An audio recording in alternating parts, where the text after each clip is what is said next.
Hermanas y hermanos, el Señor esté con vosotros. Escuchamos ahora el texto del Evangelio de hoy, miércoles de la semana del tercer domingo después de la Epifanía, según el rito ambrosiano. Lectura del Santo Evangelio según San Marcos, capítulo 4, versículo desde 35 hasta 41. Al atardecer de ese mismo día, Jesús dijo a sus discípulos: crucemos a la otra orilla. Ellos, dejando a la gente, se llevaron a Jesús en la barca tal como estaba, aunque había otras barcas con él. Se desató una fuerte tempestad. Las olas entraban en la barca hasta casi llenarla de agua.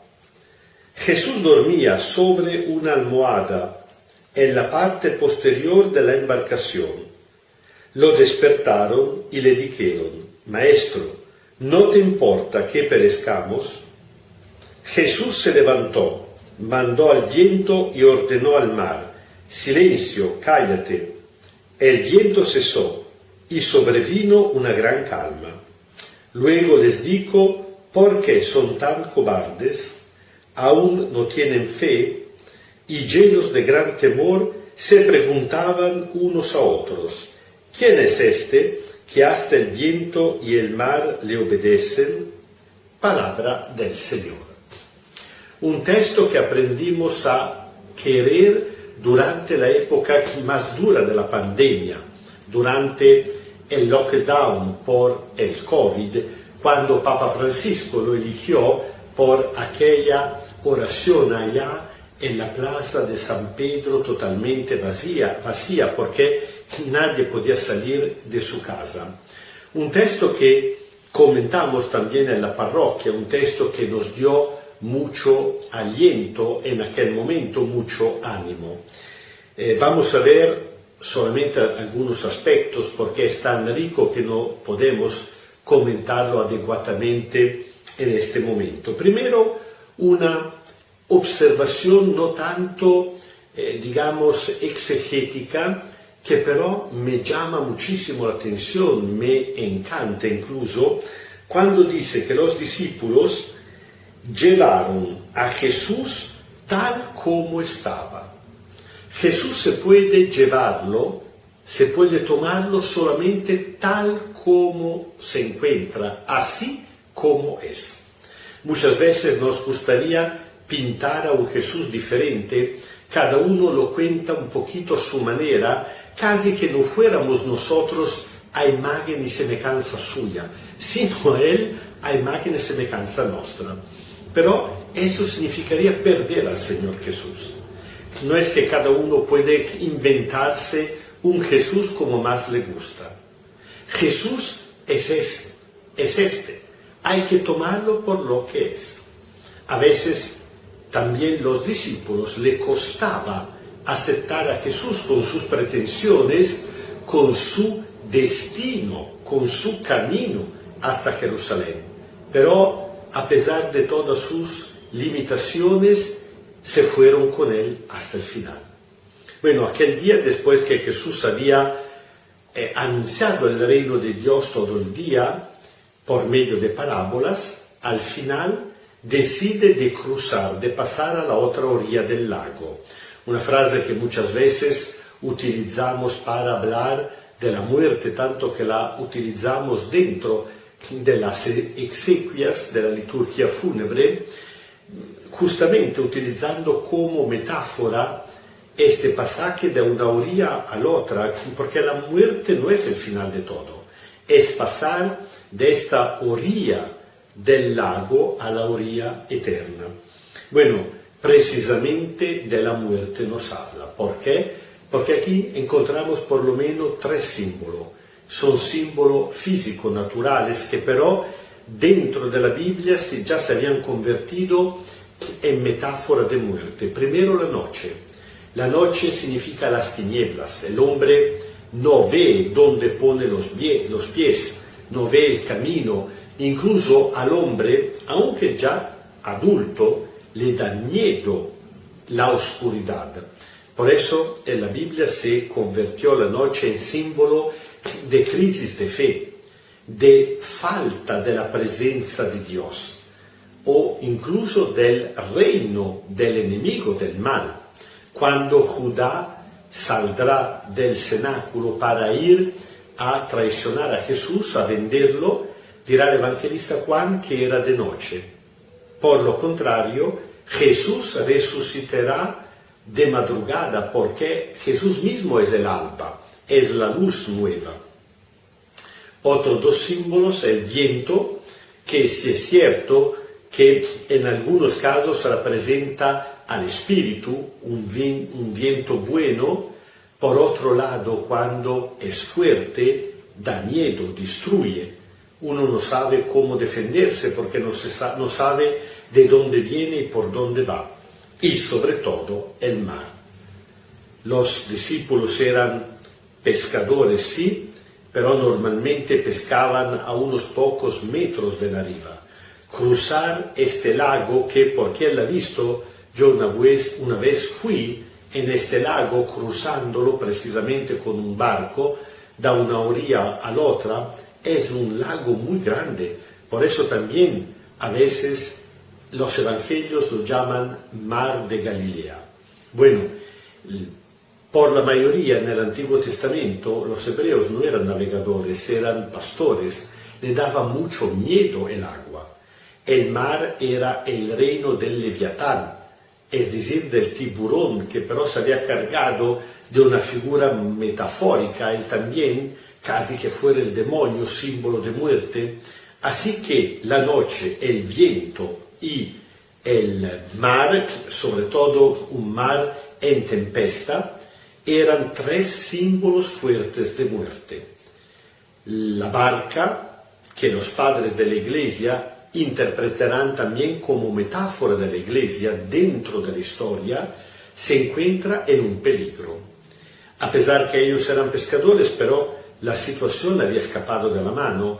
A nosotros también muchas veces tenemos la impresión que por cuanto somos gente sabia, gente que tiene experiencia, ya tenemos una edad, nos parece que hemos ya vivido toda clase de experiencia, pero siempre puede pasar algo en la vida que nos pone en crisis, que nos da miedo.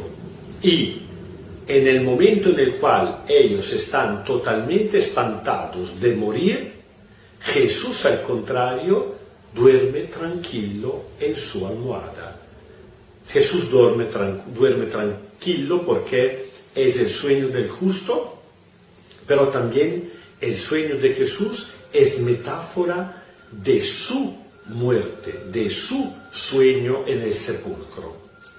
Tanto que cuando se levantará para gritar cállate, silencio al viento y al mar, este verbo levantarse será el mismo verbo de la resurrección. Bueno, ¿qué hacen los discípulos? Van a despertarlo regañándolo, quejándose. Maestro, ¿no te importa que perezcamos? Es la sensación que muchas veces tenemos nosotros también. Cuando pasa una desgracia, cuando sufrimos un luto, cuando sufrimos por cualquier cosa y tenemos la impresión que Dios está lejano, que no habla, casi tenemos la sensación que no le importa lo que nos está pasando. Por eso el hombre, aplastado por el dolor, puede llegar a expresar esta queja, que cuidado, no es una blasfemia.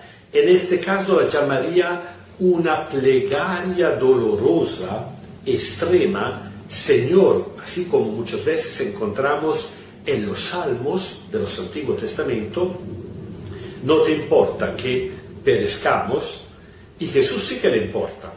Se levanta y frente a la muerte Jesús responderá definitivamente a la muerte destruyéndola por medio de su resurrección. Se levanta como se levantará del sepulcro y regaña al viento y al mar y todo se pone calmo.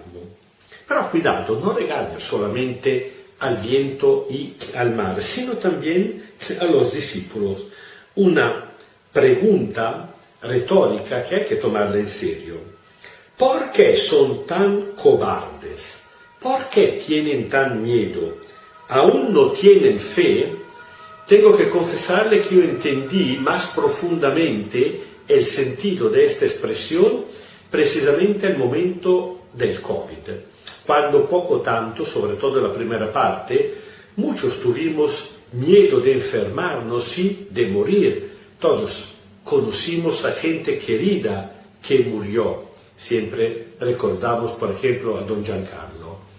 Bueno, yo siempre, en mi juventud, en mis primeros años de sacerdocios, hasta este momento había interpretado esta frase, aún no tienen fe, como si Jesús estuviera diciendo, ma todavía no tienen fe que yo puedo salvarle, puedo hacer el milagro.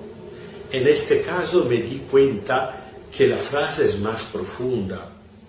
Jesús no nos está simplemente preguntando, pero no tienen fe que yo puedo evitarle la muerte, sino no tienen fe que aunque puedan morir, yo soy más grande de la muerte y tengo el poder de resucitarle, de devolverles la vida.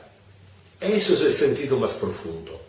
Jesús pretende que los suyos tengan, por medio de él, una fe tan grande que ni siquiera la muerte le dé miedo. ¿Por qué? Porque han entendido que morir no es otra cosa que pasar de una orilla a la otra, de la orilla de este mundo a la orilla de la vida eterna. Aquel día evidentemente estaban todavía muy poco preparados y terminan preguntándose entre ellos unos a otros, pero ¿quién es este? Que incluso el viento, el mar le obedecen. Es un camino de fe. Solamente cuando lo encontrarán resucitado, después del otro sueño, el sueño de la muerte, se darán cuenta que Jesús es el Hijo de Dios y por eso tiene poder de vida eterna, el poder de destruir definitivamente a la muerte. El Señor esté con vosotros. Kyrie eleison, Kyrie eleison, Kyrie eleison. Os bendiga Dios Todopoderoso, Padre, Hijo y Espíritu Santo. Amén. Tratamos nosotros también de preguntarnos cuáles son las cosas que nos dan miedo, cuáles son las cosas por las cuales nosotros también seguimos sintiendo miedo y, sobre todo, cuando el dolor es tan grande, cuando tenemos la impresión que Dios está lejos de nosotros, bueno, tenemos la autorización por parte de Él a quejarnos con Él, a decirle cualquier cosa que nos sale del corazón, y aunque si Jesús nos responderá con una pregunta retórica, que es una forma de regaño, siempre será un regaño cariñoso que nos dará ánimo y nos ayudará, nos permitirá recuperar la paz del corazón.